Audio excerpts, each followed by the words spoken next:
Assalamualaikum warahmatullahi wabarakatuh. Sahabat semua, terima kasih sudah mampir di channel saya, UBH Channel. Jangan lupa subscribe, like, comment, and share. Semoga Allah Subhanahu wa Ta'ala memberikan kabar gembira untuk sahabat semua, diberi rizki yang melimpah dan berkah. Amin.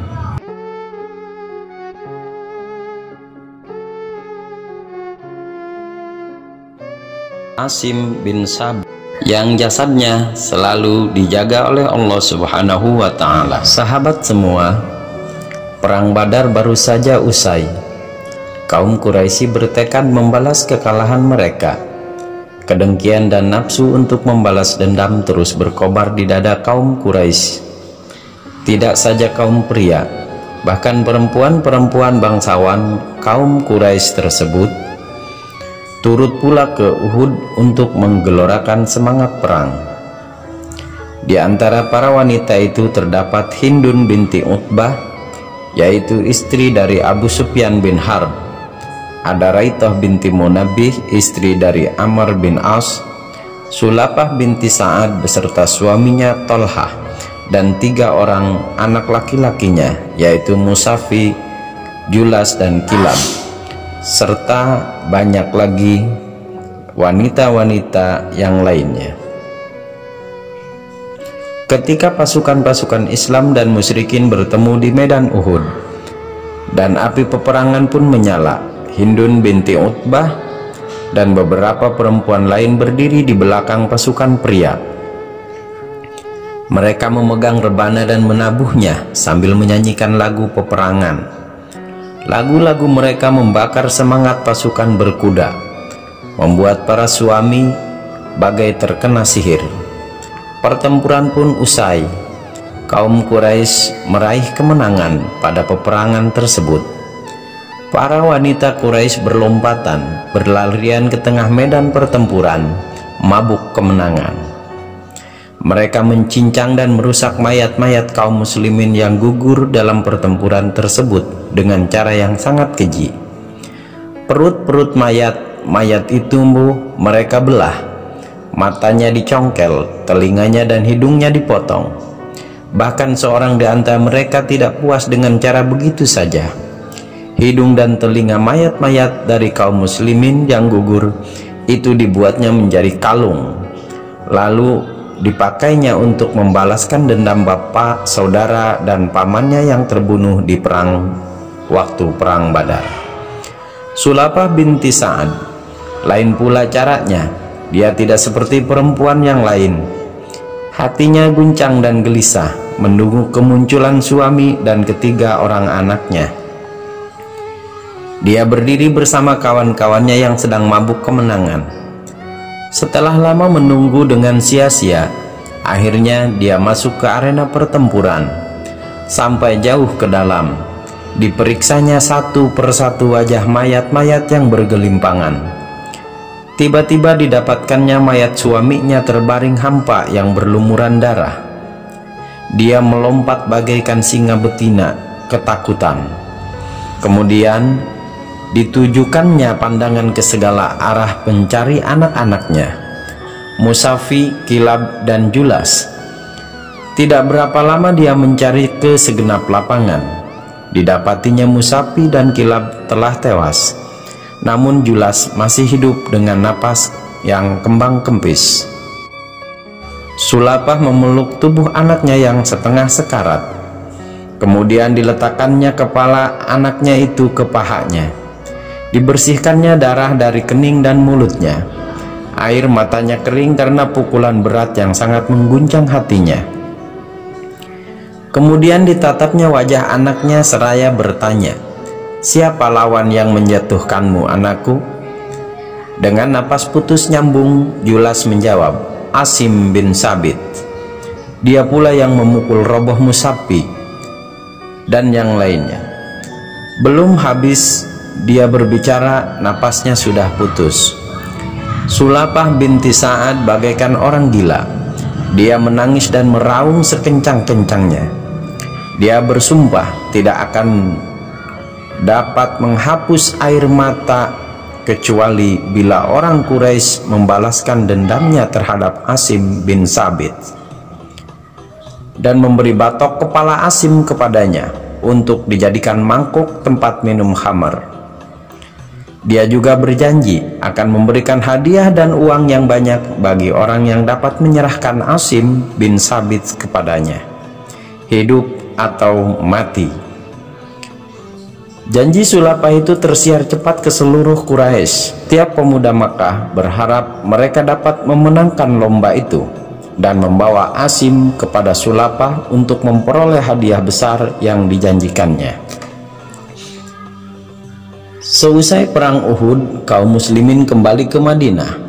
Mereka membicarakan pertempuran yang baru dialami, sama-sama memperlihatkan rasa sedih atas pahlawan-pahlawan yang syahid, memuji keberanian orang-orang yang terluka, dan sebagainya. Mereka pun tidak ketinggalan menyebut nama Asim bin Sabit yang dikatakan sebagai pahlawan gagah tak terkalahkan. Mereka kagum bagaimana Asim mampu merobohkan 3 bersaudara sekaligus. Seorang di antaranya berkata, "Itu soal yang tidak perlu diherankan. Bukankah Rasulullah pernah mengingatkan ketika beliau bertanya beberapa saat sebelum berkobar perang Badar, bagaimana caranya kamu berperang?" Lalu Asim tampil dengan busur panah di tangan, lalu berkata, "Jika musuh berada di hadapanku, 100 hasta aku panah dia. Apabila musuh mendekat dalam jarak tikaman lembing, aku bertanding dengan lembing sampai patah. Jika lembingku patah, kuhunus pedang, lalu aku bermain pedang." Maka Rasulullah bersabda, "Nah, begitulah berperang. Siapa yang hendak berperang, berperanglah seperti Asim." Tidak berapa lama setelah perang Uhud, Rasulullah memilih 6 orang sahabat untuk melaksanakan suatu tugas penting, dan beliau mengangkat Asim bin Sabit sebagai pemimpin. Orang-orang terpilih ini berangkat melaksanakan tugas dan dibebankan oleh Rasulullah Shallallahu Alaihi Wasallam. Di tengah jalan, tidak jauh dari Makkah, sekelompok kaum Huzail melihat kedatangan mereka. Kelompok itu segera mengepung mereka dengan ketat. Asim dan kawan-kawan dengan sikap menyambar pedang masing-masing dan siap siaga menghadapi segala kemungkinan. Kata orang-orang Huzail, "Kalian tidak akan berdaya melawan kami. Demi Allah, kami tidak akan berlaku jahat terhadap kalian jika kalian menyerah. Kalian boleh mempercayai sumpah kami dengan nama Allah." Para sahabat Rasulullah berpandangan satu sama lain, seolah-olah bermusyawarah sikap apa yang harus diambil. Asim menoleh kepada kawan-kawannya seraya berkata, "Aku tidak dapat memegang janji orang-orang musyrik itu." Kemudian diingatnya sumpah Sulapah untuk menangkapnya. Asim kemudian menghunus pedangnya sambil berdoa, "Wahai Allah, aku memelihara agamamu dan bertempur karenanya, maka lindungilah daging dan tulangku. Jangan biarkan seorang musuh pun menjamah." Asim dan rekan-rekannya menyerang orang-orang Huzail. Mereka bertiga bertempur mati-matian, sehingga akhirnya roboh dan gugur satu persatu.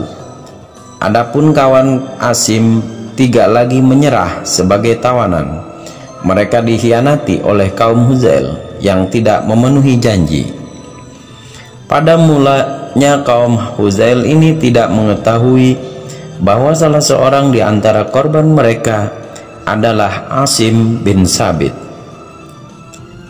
Namun setelah tahu bahwa salah satunya adalah Asim, mereka pun girang bukan kepalang karena membayangkan hadiah besar yang akan diperoleh. Hanya beberapa saat setelah kematian Asim bin Sabit dan kawan-kawan, kaum Quraisy setelah mencium beritanya, karena kaum Huzail tinggal tidak jauh dari kota Mekah, para pemimpin Quraisy segera mengirim utusan kepada pembunuh Asim, meminta kepala Asim untuk menghilangkan dahaga Sulapah binti Sa'ad dan menyempurnakan sumpahnya. Para pemimpin Quraisy membekali para utusan itu dengan uang yang memadai dan menyuruh mereka menyerahkan seluruh uang itu kepada kaum Huzail demi untuk mendapatkan kepala Asim. Kaum Huzail pergi mencari mayat Asim untuk memisahkan kepalanya dari jasadnya. Tetapi alangkah ajaib, tiba-tiba mereka dikejutkan oleh sarang lebah dan gerombolan serangga yang menyerang dari segala arah. Ketika mereka hendak menghampiri tubuh Asim yang telah menjadi mayat, serangga itu terbang menyerang, menggigit muka, mata, dan kening, bahkan seluruh tubuh mereka tidak ada yang luput dari gigitan serangga itu. Mereka tidak bisa mendekati jenazah Asim. Setelah mereka mencoba berulang-ulang menghampiri mayat Asim, mereka selalu gagal. Akhirnya mereka membiarkan mayat Asim berada di medan perang. Biarkanlah dahulu sampai malam. Biasanya bila hari telah malam, mereka serangga itu akan terbang.